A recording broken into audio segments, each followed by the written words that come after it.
இருந்த அருமை அண்ணன் தெய்வராச அவர்களுக்கு உங்கள் அன்பு தம்பி பாசத்துடனும் நேசத்துடனும் எழுதி கொண்டது. நல்லா எழுதிருக்கானே. நீங்கள் அனைவரும் நலமா? நலம் நலமறிய ஆவல். அதுபோக நமது பண்ணையில் கடினமாக உழைத்துக் கொண்டிருக்கும் அன்பு பச்சை கிளியை பத்திரமாக பார்த்துக் கொள்ளவும். ஏனென்றால் அவன் என் கண்ணுக்குள்ளே திரிகிறான்.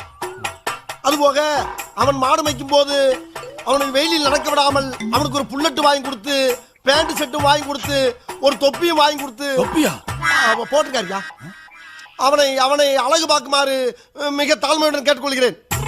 அதுபோக அவனை கயிற்று கட்டில் போட்டு வெளியில் படுக்க விடாமல் ஒரு பஞ்சுமத்தை வாங்கி கொடுத்து அவனுக்கு ரூம்பு போட்டு ஏசி போட்டு தருமாறு கேட்டுக்கொள்கிறேன்.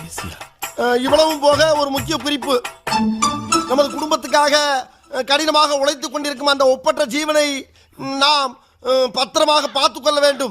அப்பொழுதுதான் நாம் எல்லோரும் பத்திரமாக இருக்க முடியும். மொத்தமே 4 வீடு தான் இருக்கு. 4 வீடு தான், ஆனா கூட்டம்